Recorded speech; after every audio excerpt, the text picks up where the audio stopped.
The 11 biggest losers. Someone dreams of changing their life every day, perhaps by winning the lottery because they believe that the additional funds will help their current financial situation. In fact, many people believe winning the lottery will be the answer to their prayers. But many lottery winners lose everything very fast after being fortunate enough to acquire such huge money. According to the National Endowment for Financial Education, around 70% of persons who win the lottery or receive a significant windfall really become financially insolvent within a few years. Although not everyone who wins the lottery loses everything, 7% of those who do are classified as lottery cursed. I am aware of your thoughts. How can so many wealthy individuals become bankrupt so quickly? The majority of people's problems in life are not related to money per se, but rather the fact that an increase in wealth reveals a person's fundamental defects. Your weaknesses include having poor spending habits, forgetfulness, or being overly trustworthy. In this video, we will discuss many facets of the biggest lottery losers. Let's talk about a variety of lotto curse victims.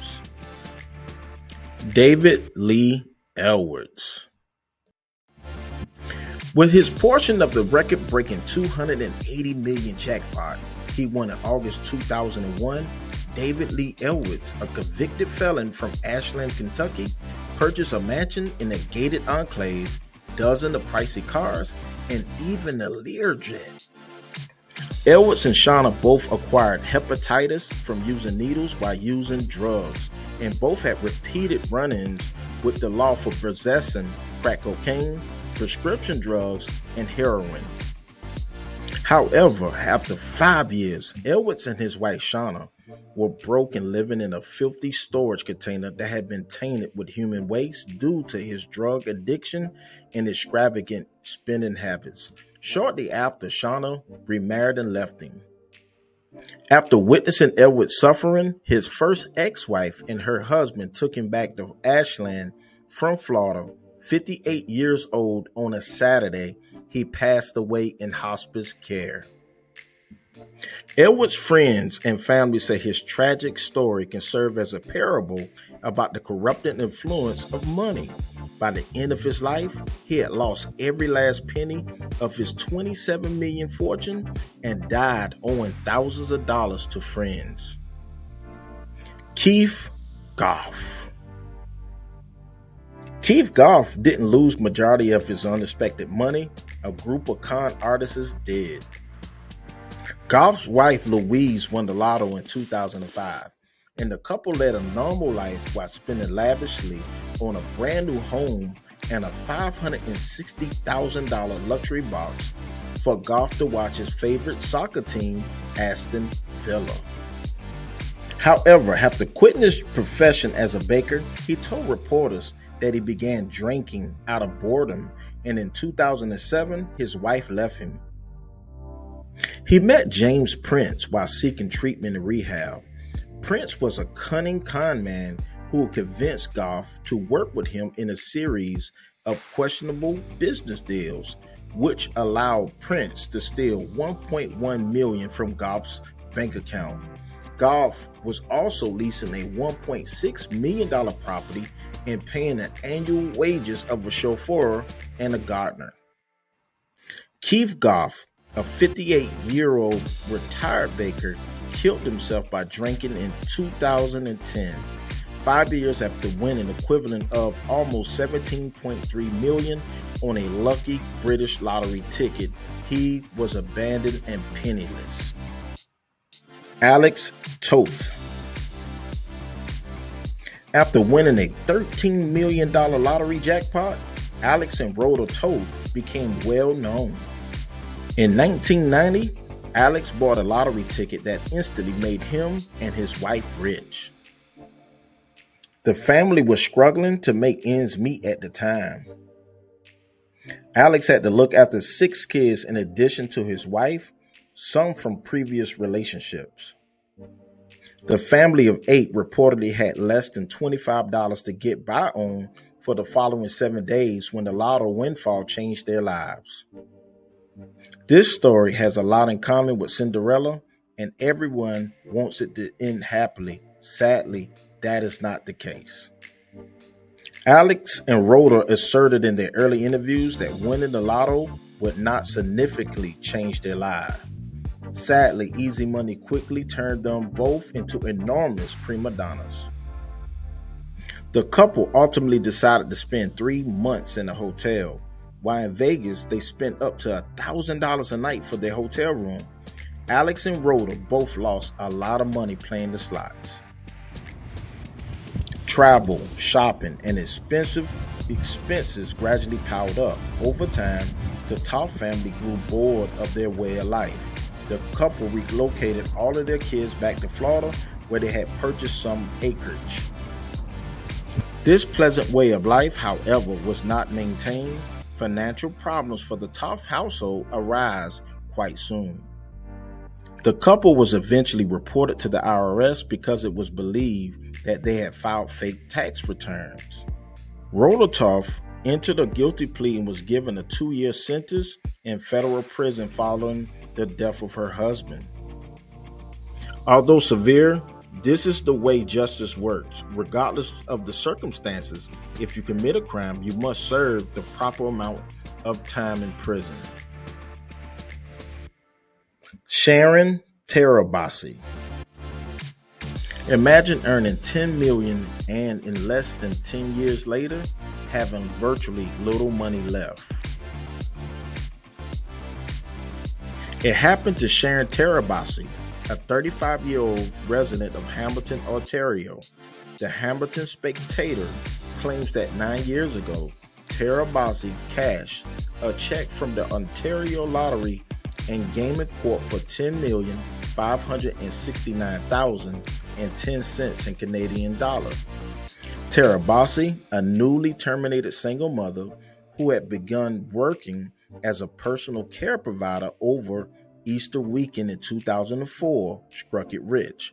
She had spent her teenage years living in shelters because the money didn't come with any instructions. Tirabassi didn't consult a financial expert, and she didn't even keep a careful eye on her account balance. The majority of her winnings were spent on big mansions, fine cars, fancy clothes, expensive parties, exotic holidays, handout to relatives, loans to friends, and she is now back in the working class, taking the bus, doing a part-time job, and renting a home. According to Tirabassi, who spoke to the Spec, she sent her parents $1 million and her siblings $1.75 million as soon as she received the money. She was also kind to others, purchasing properties to rent out at bargain prices and paying rent for others and providing loans for business endeavors and bail.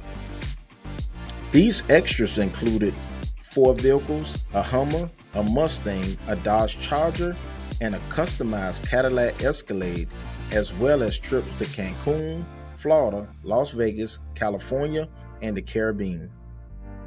When there was just $750,000 left, Tirabassi awoke suddenly and declared that this was just the time for fun to stop and to just go back to life. Billie Bob Harrell. Billie Bob Harrell Jr. thought his problems were over when he took home the $31 million Texas Lotto jackpot in 1997. He was regularly jumping between low-paying jobs and was on the verge of going bankrupt because he had a wife and 3 kids to support. It appeared that the beginning of his $1.24 million yearly payments would put an end to his financial woes. Instead, it was the beginning of a dreadful year for the 40-year-old Texan.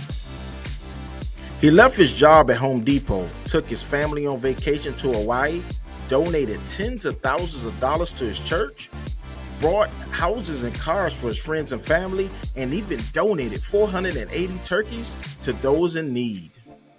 Because of his lavish spending, which attracted unwanted attention. He had to change his number numerous of times because people kept calling and requesting donations. He also entered into a bad agreement with a company that offers lump sum payouts to lottery winners in exchange for their yearly checks, which left him with far less than what he had actually won. The camel's back was broken when, less than a year later, Carroll and his wife Barbara Jean filed for divorce. On May 22, 1999, his son found him dead inside his house from a self-inflicted gunshot wound just before he was supposed to have dinner with his ex-wife. Carroll's family disputed the idea that he committed suicide, but it was clear he wasn't happy with his life since, soon before he died, he said to a financial advisor, "Winning the lotto is the worst thing that ever happened to me." William Post. William Post III validated the saying of Notorious B.I.G. that more money, more issues. Post lost his fortune after winning $16.2 million in the Pennsylvania lottery in 1988 due to crime, bankruptcy, tragedy, and bad spending habits. He spent nearly 2 weeks after receiving his first annual payout of nearly $500,000, or 2/3 of it, on an airline, a used car dealership, and a restaurant. He persisted in his careless spending, and in 3 months, he had amassed a debt of $500,000. However, he had more issues than just numbers. According to Yahoo News, Post's brother was detained for allegedly employing a hitman to try to kill him and his sixth wife. His relatives persuaded him to engage in fruitless business endeavors, and his landlady conned him into giving her 1/3 of his money. He eventually declared bankruptcy, and after being sentenced to time in jail for pointing a gun at a debt collector. According to the Washington Post, Post stated in 1993 that everyone dreams of earning money, but nobody realizes the nightmares that come out of the woodwork or the troubles. Even still, the victory did not help his situation. Post supposedly said, "I was more happier when I was broke." Post's 7th wife and 9 children from his second marriage were left behind when he passed away from respiratory failure in 2006 at the age of 66. James Hayes. Jim Hayes carried out his first bank heist when he was 55 years old. He gave himself a pep talk for the robbery. The well-dressed, gray-haired ex-security guard was frozen in place next to the door of the Montecito Bank and Trust in a strip mall in Carpinteria, a relaxed coastal town about 12 miles south of Santa Barbara. Hayes had stuffed a pillow beneath his shirt and pulled a Zoo York cap low over his face. On April 27, 2017, around 5:15, he committed the crime that he had been contemplating for days. All you need is a little cajoons, he reminded himself. He left the store in his Volkswagen Jetta with $3,300 in less than 3 minutes. Over the course of the next 5 months, the heroin addict robbed 10 more banks in the Los Angeles and Santa Barbara areas. Before FBI investigators barged into his driveway, brandishing guns, he stole close to $40,000. The local media dubbed him the PT Cruiser Bandit because of the champagne-colored getaway car he bought with cash he had stolen. In all honesty, Hayes would have once thought that $40,000 was a paltry sum. Nearly 20 years passed after his $19 million award before he began committing robberies. He was a big spender, amassing Lamborghinis, Porsches, Harley Davidsons, million-dollar condos on the coast, and expensive trips to gamble in Las Vegas. On the day he was apprehended, Hayes was a homeless junkie staying in a garage. Having money enabled me to live my biggest desires, he said. There is, however, the reverse, the lottery's curse. Janite Lee. Janite Lee was the unusual lottery winner who gave her newfound money to someone else rather than keeping it for herself. Lee, the South Korean immigrant, was employed at a wig business in 1993 when she won the Illinois lottery. After relocating her family to $1 million gated neighborhood in St. Louis, she committed a large portion of her $620,000 annual income to charitable causes. She dined with Bill Clinton and Al Gore thanks to her political contributions, and the Washington University School of Law honored her with a reading room in her honor. However, she exchanged a large sum for the rights to her yearly payout, and less than 10 years later, Lee was filing for bankruptcy to pay off her obligations. The 60-year-old Lee had less than $700 in her possession and $2.5 million in debt when she filed for Chapter 7 bankruptcy in 2001. Gerald Muswagon. Gerald Muswagon, a citizen of Manitopia, won $10 million on a single $2 ticket in the Canadian Super 7 Lotto in 1998. He was ecstatic because he could now finally afford the things he had always desired, like luxury automobiles, a large home, and high-end technology. Of course, it wasn't all for him. In fact, the winner's only desire was to lavishly pamper his family, which he accomplished. His gains were also used to start his own lumber cutting company, Gerald's Logging. Although there were larger hopes for his business, it quickly failed because of a lack of customers. The expenditures quickly got out of control. Like many other lottery winners, Muswagon began to spend his winnings on drinking and partying. It didn't take long to waste his winnings because of his terrible habits. The worst of Gerald Muswagon's issues wasn't his excessive drinking.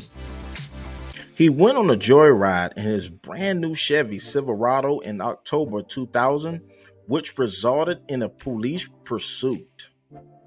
He was left with no choice but to enter a guilty plea to careless driving when he appeared in court. A 3-month jail sentence followed him. A 19-year-old woman who was filling in as his maid was sexually raped by Muswagon 2 years later, just a few weeks after the death of his wife. The court enabled him to continue working throughout the week, while only requiring him to spend the weekends in jail. Thus, this punishment was carried out gradually. It was clear that Muswagon's lottery victory didn't provide the positive impact he had hoped for because he still had a lengthy criminal history dating back to 1981. Before winning the $10 million, he was convicted of numerous previous offenses, including driving while intoxicated, robbery, assault, and more. His family, attorney, and counselor attribute his actions to a challenging upbringing and lack of education and poor social support. The lotto fantasy turned out to be too good to be true for Gerald Muswagon. Even for responsible winners who had their life in order prior to winning, like Craig Henshaw, an unexpected windfall of wealth can completely alter their circumstances. Muswagon found it nearly impossible to make wise financial decisions without any direction or assistance, and thus surely had an impact on the quality of his life. Jack Whitaker. Jack Whitaker, who made around $15 million yearly, was already affluent, unlike the majority of the people on our list. When he claimed what was then the biggest lottery payout ever won by a single ticket in the United States, Mr. Whitaker, often known as Jack, rose to instant fame at the age of 55. In order to appear on network television morning shows, he decided to take the lump sum payoff of $113.4 million after taxes and boarded a private jet and his family to travel to New York City. However, he was soon the target of scandals, legal disputes, and personal failures while dealing with random requests for cash, which made him lose faith in other people. He frequently stated that he wished he had torn up the ticket in interviews. He lost his wife, and in 2004, a friend of his drug-dependent granddaughter was discovered dead at his house. His 17-year-old granddaughter left 3 months later as well. At the age of 42, his daughter, Ginger Whitaker Bragg, passed away from cancer. Additionally, a fire destroyed his Virginia home in 2016. He had issues with both drinking and gambling. His house and car were broken into frequently.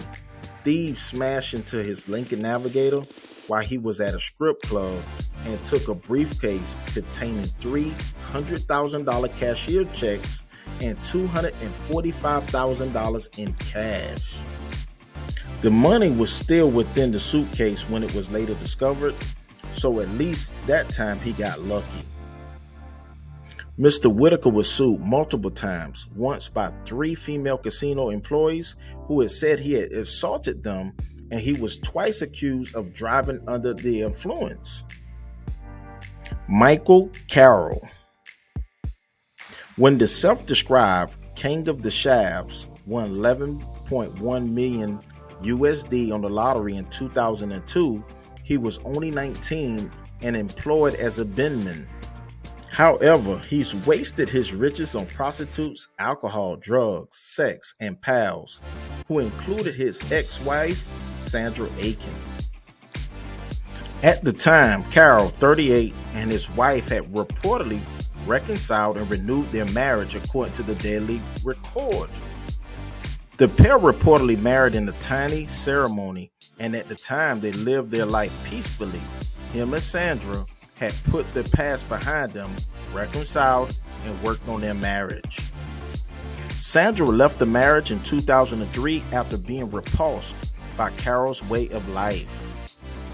Mickey thought he was a big shot, better than everyone else, because he had money, and he surrounded himself with yes men and women, but his wife left him because he was wasting $11.6 million on drug and alcohol binges and was having sex with prostitutes. Carroll made the most of it, moved on with his life, and doesn't look back. Even though they are dumb, lotteries may be a ton of fun if you are successful. If you learned anything from this video, then please like this video and then subscribe to our channel, as we will release more great videos in the future.